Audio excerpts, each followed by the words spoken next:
Godwin John ministries வழங்கும் தினம் ஒரு சத்திய வார்த்தை. இந்த ஆடியோ நிகழ்ச்சிக்கு உங்களை அன்புடன் வரவேற்கிறோம்.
ஆண்டவரும் உலக இரட்சகருமாகிய இயேசு கிறிஸ்துவின் பரிசுத்த நாமத்தினாலே உங்களை வாழ்த்துகிறேன், வரவேற்கிறேன். காட்வின் ஜான் மினிஸ்ட்ரீஸ் தொகுத்து வழங்கும் தினம் ஒரு சத்திய வார்த்தை. இந்த சுவிசேஷ பணிக்கு ஆண்டவர் என்னை நியமித்திருக்கிறார். நீங்களும் அதிலே பங்குதாரர்களாக இருக்கிறீர்கள். தேவனுடைய ராஜ்யத்திற்கு மகிமை உண்டாகட்டும். படிக்க கேளுங்கள். பிரசங்கியின் புஸ்தகம் 3வது அதிகாரம் வசனங்கள் 9 முதல் 14 முடிய. வருத்தப்பட்டு பிரயாசப்படுகிறவனுக்கு அதனால் பலன் என்ன? மனுபுத்திரர் பாடுபடும்படி தேவன் அவர்களுக்கு நியமித்த தொல்லையை கண்டேன். அவர் சகலத்தையும் அதனதன் காலத்திலே நேர்த்தியாய் செய்திருக்கிறார். உலகத்தையும் அவர்கள் உள்ளத்திலே வைத்திருக்கிறார். ஆதலால் தேவன் ஆதி முதல் அந்த மட்டும் செய்து வரும் கிரியை மனுஷன் கண்டுபிடியான். மகிழ்ச்சியாயிருப்பதும் உயிரோடு இருக்கையில் நன்மை செய்வதுமே அல்லாமல் வேறொரு நன்மையும் மனுஷனுக்கு இல்லை என்று அறிந்தேன். அன்றியும் மனுஷர் யாவரும் புசித்து குடித்து தங்கள் சகல பிரயாசத்தின் பலனையும் அனுபவிப்பது தேவனுடைய அனுக்கிரகம். தேவன் செய்வது எதுவோ அது என்றைக்கும் நிலைக்கும் என்று அறிவேன். அதனோடே ஒன்றும் கூட்டவும் கூடாது, அதிலிருந்து ஒன்றும் குறைக்கவும் கூடாது. மனுஷர் தமது சமூகத்தில் பயந்திருக்கும்படி தேவன் இப்படி செய்து வருகிறார். ஆமேன். ஜெபிப்போமா. எங்களை அந்தகார இருளிலிருந்து ஆச்சரியமான ஒளியில் வரவழைத்தவருடைய புண்ணியங்களை அறிவிக்கும்படி எங்களை ராஜரீக ஆசாரிய கூட்டமாகவும் தெரிந்து கொள்ளப்பட்ட சந்ததியாகவும் பிரித்தெடுத்தவரே, தேவாதி தேவனே, ராஜாதி ராஜனே, கர்த்தாதி கர்த்தாவே, உம்மை வணங்குகிறோம், வாழ்த்துகிறோம். நீர் நல்லவர், போதுமானவர். அதனதன் காலத்திலே சகலத்தையும் நேர்த்தியாக செய்து வைத்திருக்கிறவர். நாங்கள் உடைய சமூகத்திலே பயந்திருக்கும்படி இந்த காரியங்களை எல்லாம் செய்து தருகிறீர். உமக்கு ஸ்தோத்திரம். நாங்கள் மகிழ்ச்சியா இருப்பதும் உயிரோடு இருக்கும் போது நன்மை செய்வதும் உமக்கு பிடித்தமான காரியம் என்று சொல்லி நாங்கள் கற்றுக்கொண்டிருக்கிறோம். நீர் செய்வது எல்லாம் நிலைக்கும். எங்களுடைய வாழ்க்கையிலே நீர் வைத்திருக்கிற நிர்ணயித்திருக்கிற எல்லா தீர்மானங்களும் நிலைக்கும். அதனால் ஜெபிக்கிறோம். உம்முடைய சித்தம் பரலோகத்திலே செய்யப்படுவது போல பூமியிலே செய்யப்படுவதாக, என்னுடைய வாழ்க்கையிலும் எங்களுடைய வாழ்க்கையிலும் செய்யப்படுவதாக என்று சொல்லி எங்களை தாழ்த்தி ஜெபிக்கிறோம். சத்தியத்தை உற்சாகமாக மன மகிழ்ச்சியோடு கேட்க வந்திருக்கிற ஒவ்வொரு விசுவாசிகளுக்காக நான் நன்றி செலுத்துகிறேன். ஜீவனுள்ள வார்த்தைகள் அவர்களோடு பேசட்டும். அவருடைய வாழ்க்கையிலே நல்ல கிரியை செய்யட்டும். இயேசு கிறிஸ்துவின் மூலமே ஜெபிக்கிறேன் ஜீவனுள்ள நல்ல பிதாவே, ஆமேன். என் அன்பு பிரியமான இயேசுவின் ஜனங்களே, தேவனுடைய பிள்ளைகளே, விசுவாசிகளை வாழ்த்துகிறேன், வரவேற்கிறேன். இந்த ஆத்தும அறுவடை பணியிலே என்னோடு இணைந்து பல வருடங்களாக பிரயாணித்துக் கொண்டிருக்கக்கூடிய அன்பர்கள் உண்டு. அவர்களுக்காக நான் விசேஷமாக தேவனுக்கு நன்றி செலுத்துகிறேன். தொடர்ந்து இந்த நிகழ்ச்சிகளை வாட்ஸ்அப் மூலமாக, பல குழுக்களிலே, யூடியூப் மூலமாக காட்வின் ஜான் மினிஸ்ட்ரிஸ் என்கிற தலைப்பிலும், தொலைக்காட்சிகளாகிய மகிமை டிவி மற்றும் ஜீசஸ் டிவிலே ஒளிபரப்பு ஆகிக் கொண்டிருக்கிற நிகழ்ச்சியின் மூலமாக அநேகர் ஆசீர்வதிக்கப்பட்டு உலகமெங்கிலும் இருந்து தேவனுடைய நற்செய்தியை கேட்டுக்கொண்டிருக்கிறீர்கள். நீங்களும் அநேகருக்கு நற்செய்தியை பரப்புகிறவர்களாக, தேவனுடைய ராஜ்யத்தை கட்டுவர்களாக இருக்க வேண்டும் என்று சொல்லி நான் உங்களை வாழ்த்துகிறேன், கேட்டுக்கொள்கிறேன். தினம் ஒரு சத்திய வார்த்தையின் இன்றைய தியான தலைப்பு, தேவனில் அன்பு கூறுங்கள். சங்கீதக்காரர் பாடுகிறார், சங்கீதம் 18:1, என் பலனாகிய கர்த்தாவே, உம்மில் அன்பு கூறுவேன். இந்த வார்த்தை உங்களோடும் என்னோடும் பேசுவதாக இருக்கட்டும். அநேகர் நாம் அன்பு கூறுகிறோம், ஐ லவ் யூ என்று சொல்லுகிறோம். நமக்கு அருமையானவர்களை பார்த்து சொல்லலாம், பிள்ளைகளை பார்த்து சொல்லலாம், பெற்றோர்களை பார்த்து சொல்லலாம். ஆனால் இங்கே நாம் முக்கியமாக பார்க்கிறது என்னவென்றால், என் பலனாகிய கர்த்தாவே, உம்மில் அன்பு கூறுவேன். தாவீதுடைய ஒரு வார்த்தை. தாவீது ஒரு வெற்றியுள்ள வாழ்க்கை வாழ்ந்ததற்கு, ஜெயம் பெற்ற ஒரு வாழ்க்கை வாழ்ந்ததற்கு இந்த காரியம் மிக மிக முக்கியமானவை. பலன் கொடுக்கிற கர்த்தருக்கு உண்மையிலே நான் அன்பு வைக்கிறேன் என்று சொல்லி அவர் சொல்லுகிறார். அன்பானவர்களே, பூமியில் உள்ள வாழ்க்கையின் மேன்மையெல்லாம் நீங்களும் நானும் கர்த்தரில் அன்பு கூறுவதிலும், கர்த்தர் உங்களிலும் என்னிலும் அன்பு கூறுவதிலுமே இருக்கிறது. நாம் கிறிஸ்துவில் அன்பு கூறுவதால் தலை சிறந்த ஆசீர்வாதங்களை பெறுகிறோம். ஆகவே தாவீது தேவனாகிய கர்த்தரில் அன்பு கூர்ந்தது மட்டுமல்ல, கர்த்தருடைய பரிசுத்தவான்களே, நீங்கள் எல்லாரும் அவரில் அன்பு கூறுங்கள் என்று நமக்கும் ஆலோசனை தந்திருக்கிறார். சங்கீதம் 31:23 நாம் அதை படிக்கிறோம். நாம் வாழ்கின்ற இந்த உலகத்திலே ஆயிரக்கணக்கான மொழிகள் உண்டு, கோடிக்கணக்கான வார்த்தைகள் உண்டு. எல்லா வார்த்தைகளிலும் சிறந்த வார்த்தை எதுவென்றால் அன்பு, லவ் என்கிற வார்த்தை தான். மற்றவர்களுடைய அன்பை நாம் ருசிக்கிறோம், நாமும் அவர்களில் அன்பு கூறுகிறோம். உலகம் முழுவதுமே அன்பில் தான் இயங்குகிறது. அதிலே தெய்வீக அன்பு இணையற்றது, ஈடு செய்ய முடியாதது. பிள்ளைகள் பெற்றோரின் அன்புக்காக இயங்குகிறார்கள், பெற்றோர் பிள்ளைகளின் அன்புக்காக இயங்குகிறார்கள். மனைவி கணவனுடைய அன்புக்காக இயங்குகிறாள், கணவன் மனைவியினுடைய அன்புக்காக இயங்குகிறான். உலகம் என்பது உருண்டை வடிவமானது மட்டுமல்ல, அது அன்பின் வடிவமானது என்றார் ஒரு பக்தன். பல வேளைகளிலே உலக அன்பு பொய்த்து விடும் போது, மாய்மாலமாய் இருக்கும் போது, வாழ்க்கையே அநேகருக்கு கசந்து போகிறது. காதலிலே தோல்வியுற்றவர்கள் தற்கொலை செய்து கொள்கிறார்கள். மனிதன் மட்டுமல்ல, மிருகங்களும் கூட அன்புக்கு அடிமையாக இருக்கின்றன. உங்கள் வீட்டிலே பறவைகளை வளர்க்கலாம், மீன்களை வளர்க்கலாம், வீட்டிலே பூனைக்குட்டியை வளர்க்கலாம். இவைகளை உதாரணமாக பூனைக்குட்டியை கொஞ்சம் தடவி கொடுத்து பாருங்கள். நீங்கள் தடவி கொடுத்து கொண்டே இருக்க வேண்டும் என்பதற்காகவே தலையை நீட்டிக்கொண்டே இருக்கும். நாய்க்குட்டிகளும் கூட உங்களுடைய அன்புக்காக ஏங்கி வாலை ஆட்டிக்கொண்டே இருக்கும். என் அன்பு ஆண்டவர் இயேசு சொன்னார், பிதா என்னில் அன்பாயிருக்கிறது போல நானும் உங்களில் அன்பாயிருக்கிறேன். என்னுடைய அன்பிலே நிலைத்திருங்கள் என்று சொல்லி,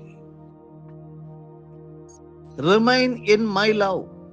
நான் என் பிதாவின் கற்பனைகளை கைக்கொண்டு அவருடைய அன்பிலே நிலைத்திருக்கிறது போல நீங்களும் என் கற்பனைகளை கைக்கொண்டிருந்தால் என்னுடைய அன்பிலே நிலைத்திருப்பீர்கள் என்றார். யோவான் 15:9-10 நமக்கு கற்றுத் தருகிறது.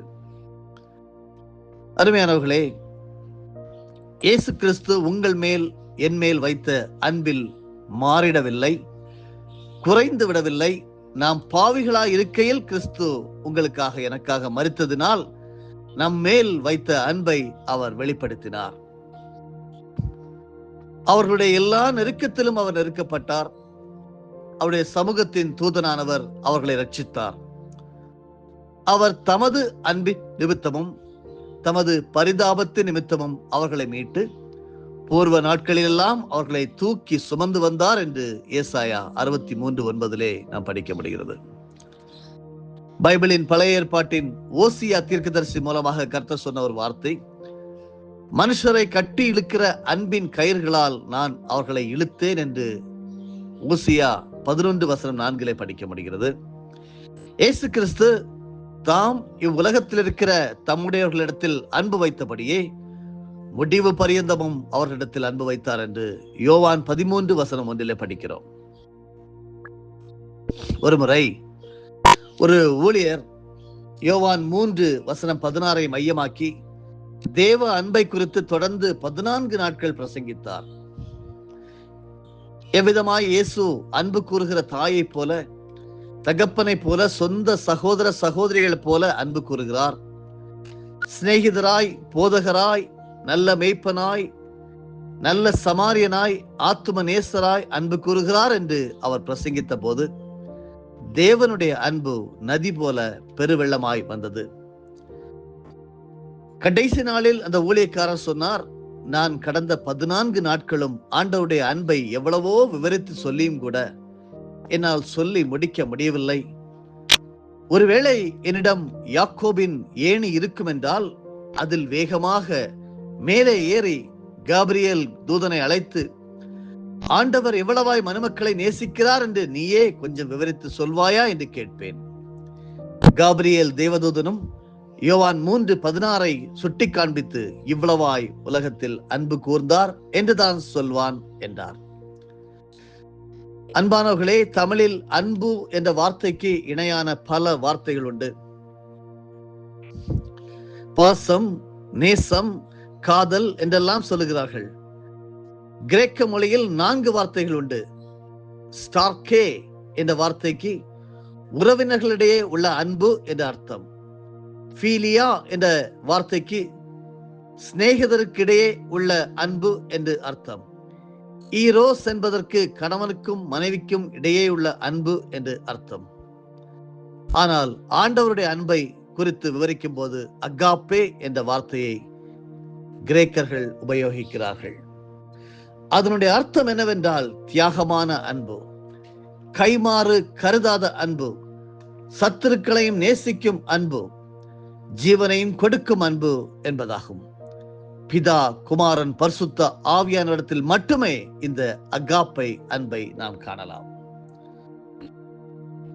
பரிசுத்த திருமறையிலே புதிய ஏற்பாட்டின் 1 கொரிந்தியர் 13 முழுவதும் அன்பை குறித்ததான ஒரு அதிகாரம். ஒவ்வொரு வசனத்திலும் அப்போஸ்தலனாகிய பவுல் அன்பின் குணாதிசயங்களையும் சுவாபங்களையும் அருமையாக விவரிக்கிறார். 1 கொரிந்தியர் 13 அநேகருக்கு தெரிந்த வசனமாயிருக்கலாம். விசுவாசம், நம்பிக்கை, அன்பு, இம்மூன்றும் நிலைத்திருக்கிறது, இவைகளில் அன்பே பெரியது என்று அங்கே நிறைவு செய்கிறார். உலகத்தில் உள்ள அத்தனை பேர்களும் அறிவார்கள் தேவன் அன்பாகவே இருக்கிறார் என்பதை. ஆனால் பலருக்கும் தெரியாத ஒரு ரகசியம் உண்டு. அது அவர் அன்புக்காக ஏங்குகிற தேவன் என்பதே ஆகும். தன்னுடைய பிள்ளைகள் தன்மேல் அன்பு செலுத்த மாட்டார்களா? அதிகாலையிலே எழுந்து தன்னை தேட மாட்டார்களா? தன்னுடைய பாதத்தில் அமர்ந்து தன்னோடு நேரம் செலவழிக்க மாட்டார்களா என்று ஏங்குகிறவராக நம் தேவன் இருக்கிறார். தேவனால் வல்லமையாய் பயன்படுத்தப்படுகிற ஒரு ஊழியரை அவருடைய கதையை கேட்ட போது அவர் பிரசங்கிக்க போகும் முன்னால் ஆண்டவருடைய பொன் முகத்தை பார்த்து, ஆண்டவரே உம்மை நேசிக்கிறேன், உம்மையில் அன்பு கூறுகிறேன், இன்னும் அதிகமாக உம்மையில் அன்பு கூற உதவி செய்யும் என்று 3 மணி நேரம் அல்லது 4 மணி நேரம் சொல்லிக்கொண்டே இருப்பாராம். அப்பொழுது கிறிஸ்துவனுடைய அன்பு அவரை மூடும், கிறிஸ்துவின் மனதுருக்கம் அவர் மேல் கடந்து வரும். அப்பொழுது கர்த்தர் பலத்த அற்புதங்களை அந்த ஊழியர் மூலமாக வல்லமையாக செய்வாராம். நீங்கள் தேவனில் அன்பு கூற ஆரம்பிக்கும் போது பரிசுத்த ஆவியானவர் தாமே கல்வாரி அன்பை அளவில்லாமல் உங்களுடைய உள்ளத்தில் ஊற்றி விடுவார். இது வேத சத்தியம். ரோமருக்கு எழுதின நிருபம் 5வது அதிகாரம் வசனம் 5 நாம் படிக்க முடிகிறது. அந்த அன்பின் மூலமாக பரலோக தேவனுடைய அன்பின் ஆழத்தை நீங்கள் அறிந்து கொள்ளலாம். அருமையானவர்களே, நீங்கள் அன்பிலே வேரூன்றி நிலை பெற்றவர்களாகி சகல பரிசுத்தவான்களுடன் கூட கிறிஸ்துவனுடைய அன்பின் அகலமும் நீளமும் ஆழமும் உயரமும் என்னதென்று உணர்ந்து அறிவுக்கு எட்டாத அந்த அன்பை அறிந்து கொள்ள வல்லவர்களாகவும் தேவனுடைய சகல பரிபூர்ணத்தாலும் நிறையப்படவும் அவர் தமது மகிமையினுடைய ஐஸ்வர்யத்தின்படியே உங்களுக்கு அனுகிரகம் பண்ண வேண்டும் என்று வேண்டிக் கொள்கிறேன். இது எபேசிய திருச்சபைக்கு அப்போஸ்தலனாகிய பவுல் ஒரு கடிதத்தை எழுதும் போது எபேசியர் 3வது அதிகாரம் வசனங்கள் 17 முதல் 19 வரையிலும் இந்த அன்பிற்காக அந்த எபேசிய ஜனங்களுடைய சபையை பார்த்து எழுதும் போது அப்போஸ்தலனாகிய பவுல் வேண்டிக் கொள்கிறார். இது அவருடைய ஜெபம். தேவனில் அன்பு கூறுங்கள் அருமையானவர்களே. கர்த்தருக்கு சித்தமானால் தொடர்ந்து இந்த செய்தியை நாம் தியானிப்போம். அதுவரையிலும் தேவனுடைய பிரசன்னம் உங்களையும் என்னையும் ஆளக்கடவது. ஆமீன்.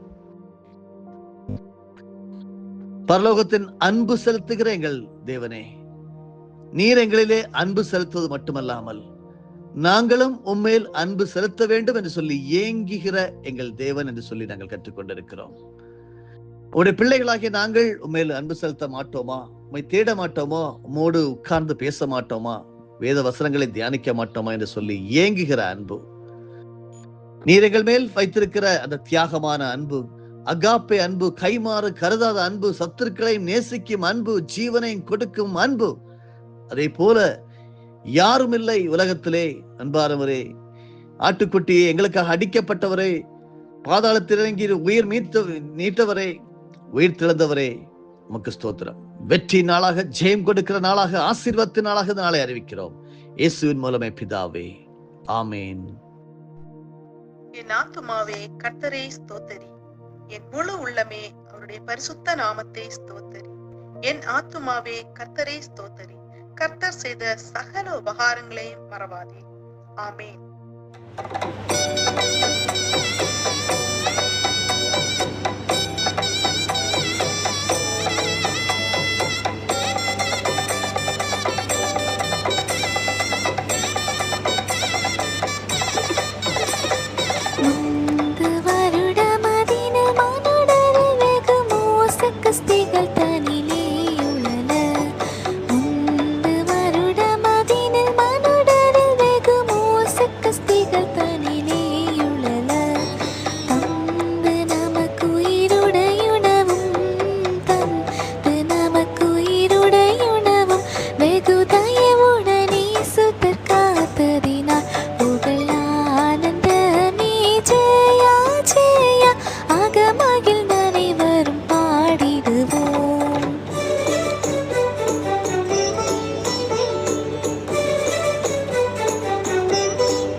பஞ்சம் பசிக்கும் பட்டாயத்துக்கும் வெகு கூடும் பால் கொள்ளை நோய் விஷதோஷத்துக்கும் பஞ்சம் பசிக்கும்